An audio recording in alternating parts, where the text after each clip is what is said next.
Apa sebenarnya yang terjadi pada dirinya sehingga dia sebagai yang selama ini dikenal sebagai seorang penari dan seorang koreografer, tetapi kemudian memamerkan lukisan. Jadi ada apa dengan Lena sehingga dia menjadi melukis? Ya, apa yang kurang dari dunia tari sehingga dia mendadak melukis? Apalagi menandai 20 tahun karir dia sebagai atau dunia dia sebagai penari. Betul. Tapi kok ditandai dengan melukis. Lukisan. Sebenarnya apa yang terjadi dengan murid Mas Wid ini sehingga sekarang melukis?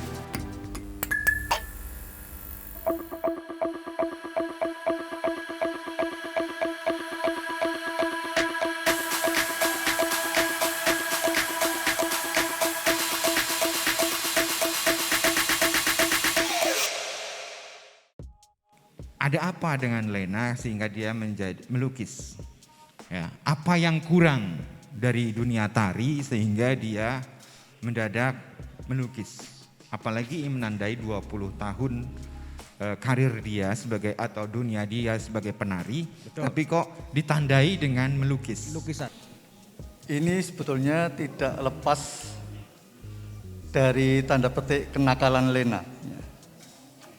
Lena itu nakal dalam arti kata positif ya, yaitu mulai dari waktu STSI itu tidak mendukung nilai akreditasi dari lembaga. Nakal sekali. Karena apa? Karena waktu itu ada ketentuan bahwa ketepatan menempuh kuliah sampai dengan lulus itu sudah tertentu. Kalau tidak salah berapa ya? 6 semester kalau tidak salah.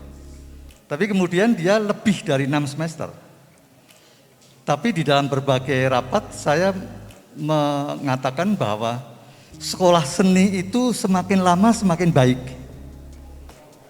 Karena di dalam berkesenian itu diperlukan adanya waktu untuk mengupas lapis-lapis pengalaman seseorang yang kemudian diubah menjadi wujud ekspresi diri yang kemudian menjadikan seseorang itu bisa dengan baik dan tentunya dengan waktu yang cukup, jadi tidak kemudian waktu instan. Nah di sini kenakalan itu berlanjut. Saya sangat kaget ya waktu mendapatkan informasi tentang bagaimana seorang penari kemudian melukis. Ya. Tapi kemudian kekagetan saya menjadi lebih nyaman dalam kondisi emosional tertentu, itu tubuh tak mampu berbicara. Ya. Tubuh tak mampu untuk mengatakan sesuatu, tetapi tangan itu berubah menjadi sesuatu yang, atau jari-jari tangan itu berubah, tidak lagi berbicara tentang tubuhnya, tetapi dengan visualisasi di dalam ruang piktorial, di dalam ruang gambar yang kemudian menjadikan itu menjadi sesuatu yang lepas, yang bisa dipakai sebagai kanal baru untuk penyaluran perwujudan dari imajinasi, intuisi dan sebagainya yang kadang-kadang kalau secara konsisten 22 tahun yang lalu dimulai itu menjadi luar biasa. Apalagi kemudian saya lihat bahwa Lena ini juga akrab dengan lingkungan seperti juga Mas Don. Tidak hanya Mas Don, almarhum Ben Soeharto itu kakak saya itu juga sangat akrab dengan semesta, sehingga setiap menari itu seperti semacam doa bagi semesta, ya. Yang kemudian menjadikan lukisan-lukisannya juga menjadi sangat mistis, sulit untuk bisa dipahami, tetapi dialami, tapi bisa dialami dengan baik, sehingga orang dibawa pada sebuah dunia baru dalam realita baru yang kemudian menjadikan ada sebuah kesadaran baru, kesadaran pada lingkungan. Ini juga begitu. Lena membawa kepada sebuah kompleksitas hidup. Coba lihat lukisannya sangat kompleks ya. Sangat luar biasa rumit ya. Yang ngerawit kalau dalam bahasa Jawa. Kemudian ada istilah karawitan ya. Ngerawit, dan itu merupakan sesuatu ekspresi yang memang dari sebuah emosi yang menurut Mas Bambang itu seringkali dikatakan tumpang tindih ya. Yang kemudian tidak terlukiskan, tidak bisa digambarkan dengan kata-kata maupun dengan lukisan visual, sehingga akhirnya menjadi sesuatu yang tak berbentuk ya.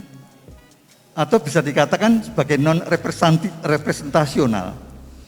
Nah itulah yang tidak menggambarkan. Kalau dalam tari, non-representasional itu adalah bedoyo Srimpi ya. Tidak menggambarkan secara fisik tentang peran sebagai Arjuna atau peran sebagai Srikandi, tapi peran sebagai manusia yang berinteraksi dengan cardinal point, umpamanya dalam Srimpi, yang berinteraksi dengan arah mata angin, yang dalam konteks orang Jawa mulai dari perut pun itu sudah dibuat mantra ya. Mantra untuk mengamankan baik lahir maupun batin dari bayi yang akan lahir dari dunia ibunya kemudian dalam dunia yang seperti sekarang. Apakah pendobrakan terhadap rigiditas batas-batas kesenian itu selalu menghasilkan deformasi seperti yang dilakukan oleh Lena sekarang? Kan deformatif betul, non representatif istilahnya Pak Wid tadi. Gitu, apakah selalu begitu atau dia tidak bisa misalnya menganut ya realisme misalnya atau sesuatu yang lebih realistik gitu, simbolik misalnya begitu? Deformasi itu kan sebetulnya hanya efek ya dari upaya untuk mereartikulasi ya, atau merekonstruksi sebetulnya sesuatu yang dianggap lebih bernilai, lebih dalam atau apa kayak gitu ya, seringkali gitu. Jadi saya melihatnya sebenarnya deformasi itu kalaupun ada itu side effect sih sebenarnya, efek samping kali ya. Cuma yang saya tertarik kalau boleh lanjutkan antara fenomena menari, tarian dan lukisan itu sebetulnya ada banyak kemungkinan juga di situ yang sudah sempat terjadi ya.